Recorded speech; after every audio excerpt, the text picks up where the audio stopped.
È un canto a cui siamo legati, un po' particolare, un canto scoprirete più tardi che ha 100.000 versioni e nessuna quasi scritta o meno, per cui è una cosa, come si dice, fatta dall'estero delle persone che fisicamente ci lavoravano e, come giustamente diceva prima, senza di loro, un mestiere umilissimo, non ci sarebbero stati i Bone, i Palladio, i Longhena, tutte queste cose qua non sarebbero state in piedi. Il lavoro umile di tantissime persone serve ancora adesso a tenersi in piedi tutto quanto qua sopra.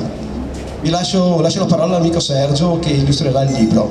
Grazie a tutti e essere presenti. Mi dispiace che non ci sia Cesare Peris del Calafati, purtroppo è stato impossibilitato. Va bene, grazie mille, buon ascolto.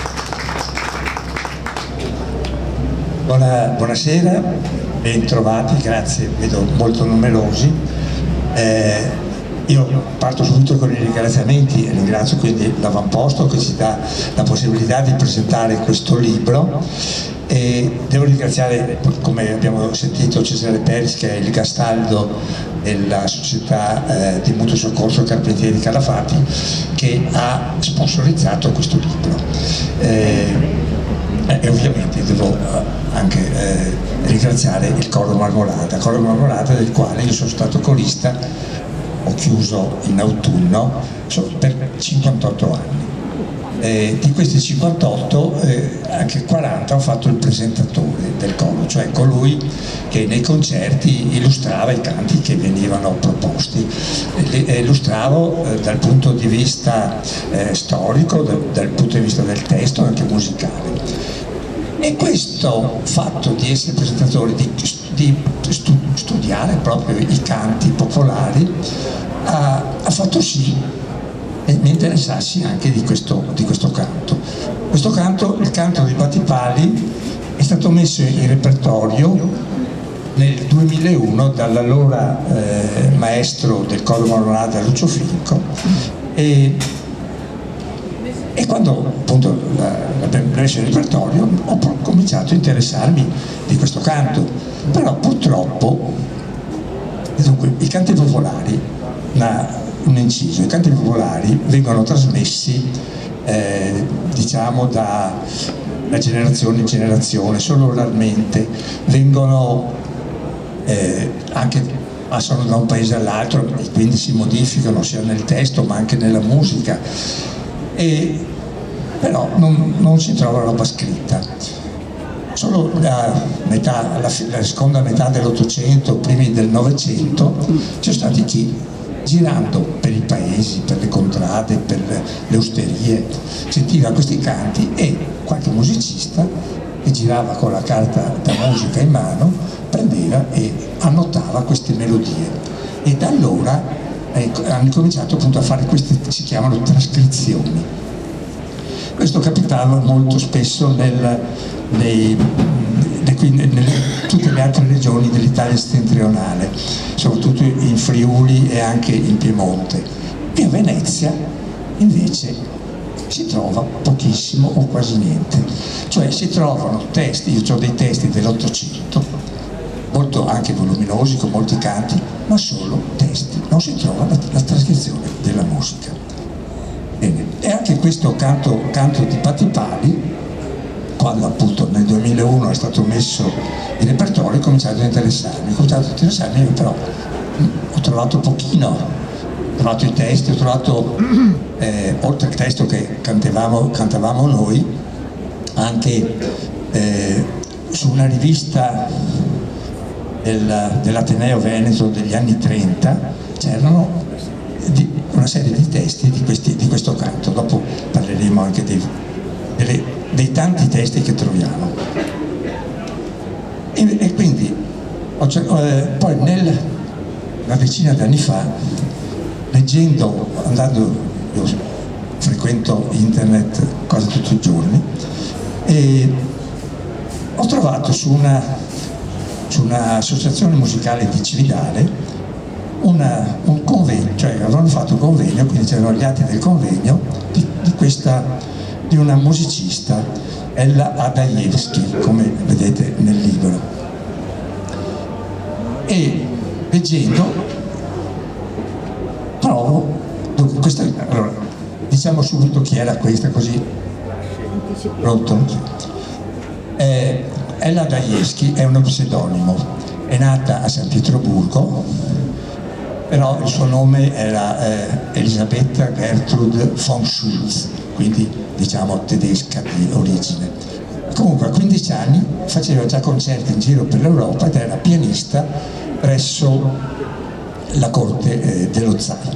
Nel 1882 venne a Venezia con la sorella, che si era sposata con un austriaco che però risiedeva a Venezia, e quindi lei ha fatto base a Venezia fino al 1911. Ha fatto base a Venezia, però si spostava a Tarcento d'estate. Tarcento è una località nelle colline attorno a Udine, una località amena, e lì ha trascritto molti canti friulani, soprattutto canti della Val di Resia, che è friulano ma è una lingua slava. E quindi hanno fatto a Tarcento questo convegno, e lì trovo nel convegno che ha fatto anche una ricerca, una trascrizione delle chansons des Batipali, in francese. Io ho chiesto a questa associazione come se avevano lo spartito, se avevano la partitura della trascrizione, hanno detto che non l'avevano, e avrei potuto trovarla in una rivista dei primi del Novecento. Mi hanno detto una rivista musicale italiana che si trova presso la Biblioteca Nazionale di Roma, e a questo punto io sono andato a Roma. Però ogni tanto andavo a vedere su internet, eccetera, Biblioteca Nazionale di Roma, eccetera. Finalmente, pochi mesi fa, ho trovato che hanno digitalizzato queste riviste musicali dal 1894 fino al 26, mi sembra. E allora sono andato a vedere, non sapevo che numero, ho cominciato dal 94 e i vari indici, finalmente l'ho trovata nel 1909, numero 16. Questa Ella Dajewski aveva scritto un saggio in francese. La rivista musicale italiana era in francese. Allora ho detto, vediamo come si può fare. Io sono oltre 70 anni e ho chiuso con lo studio del francese. Ho detto, proviamo. Però sinceramente sono andato via, come si dice, come un treno. E ho tradotto tutto il suo saggio, dove c'erano anche le varie partiture. Quindi ho tradotto il saggio e poi ho copiato le partiture con un programma di notazione musicale, e quindi le ho riportate sul libro. E questa è la prima trascrizione. La trascrizione cos'è? Cioè, come dicevo prima, uno sente una melodia e la scrive su carta, la scrive in musica. Questa Ella Dajewski scrive nel suo saggio del 1909, dice 2 anni prima, quindi 1906-1907, si trovava in piazza San Marco e 1906, vicino al cantiere ricostruendo campanile, sentiva, perché stavano facendo le fondamenta, sentiva questo canto, questo ritmo, questa melodia. La sentiva nel cantiere, ha chiesto di entrare, non l'hanno lasciata, però un operaio gli ha recitato un testo, e poi gli ha detto, guarda, può andare al Lido, dove può sentire i Batipali che lavorano e che cantano. Penso che siccome lì nel 1906 costruivano i primi alberghi, quindi probabilmente era quel tipo di costruzioni. E quindi lei ha avuto questo testo, quindi probabilmente dopo è andata a sentire al Lido, poi un altro testo gliel'ha dato l'allora direttore dell'archivio di Stato, quindi lei ha pubblicato in questo suo saggio, ha pubblicato 2 testi, però i testi sono tantissimi, perché il canto dei Battipagli non è un canto che racconta una storia, un canto i cui versi sono conseguenti, cioè, no, sono versi così presi a caso, inventati al momento da chi era che aiutava questi, perché il canto cosa serve? Questo canto dei Battipagli, e il ritmo viene chiamato anche, serve a sincronizzare il lavoro di chi molta fatica alzava questo grosso ceppo di legno chiamato come si dice? In dialetto lo chiamavano il martino, mazzapicchio, e dovevano alzarlo e batterlo sulla testa del palo, quindi un lavoro faticoso, ed erano non uno, ma erano anche in tre che alzavano in contemporanea, e quindi il canto, questo ritmo, chiamatelo come volete, serviva a sincronizzare i movimenti di questi lavoratori. E naturalmente al mattino c'era un certo, alla sera, dopo magari allora erano 12 ore di lavoro, il ritmo cambiava, e chi cantava probabilmente era o il capocantiere, uno che intanto si dava il cambio, eccetera, inventava le parole nel momento. Quindi oltre a quei due testi di questa, che ha trovato questa Ella Adajewski, ce ne sono appunto alcuni trovati che ho recuperato da questa rivista dell'Ateneo Veneto degli anni 30, e poi anche altri trovati, insomma dentro nel libro trovate una decina di testi diversi.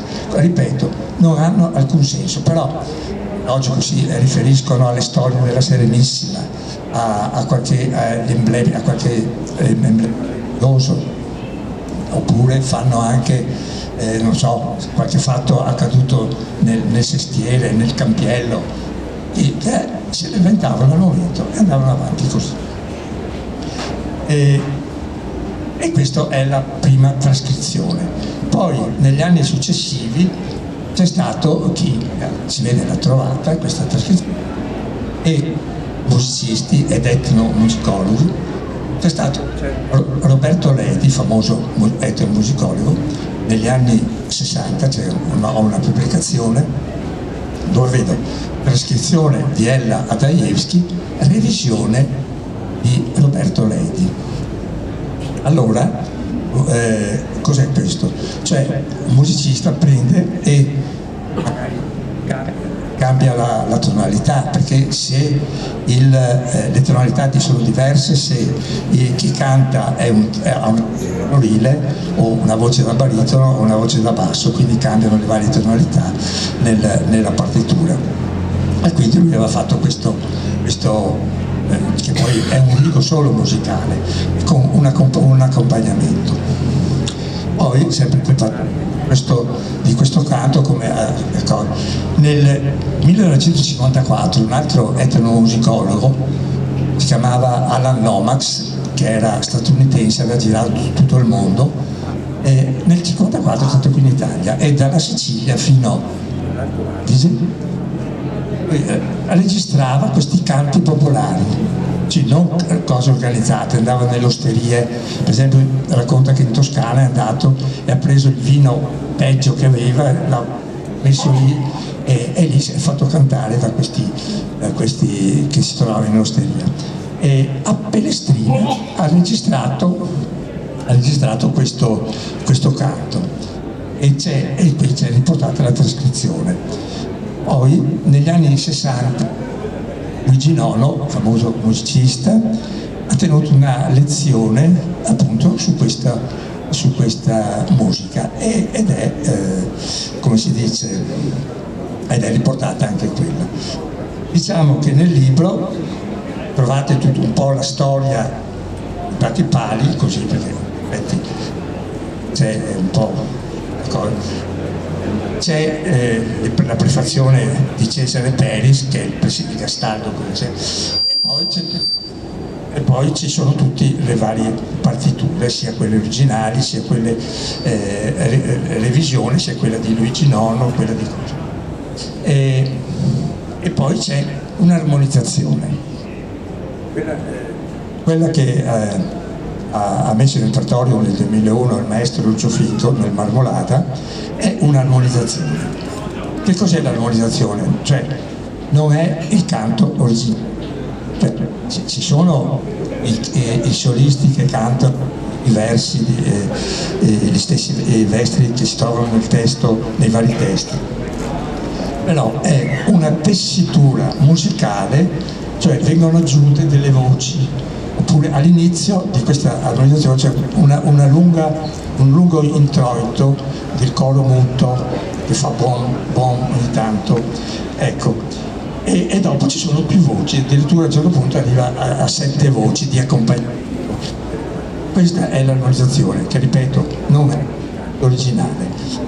Allora, poi mi sembra di avere i testi, ripeto, sono tantissimi, poi riporto anche, oltre ad aver tradotto, riporto anche gli originali del saggio, sono un po' in piccolo, in francese, e dopo la biografia di questa Ella Adajewski.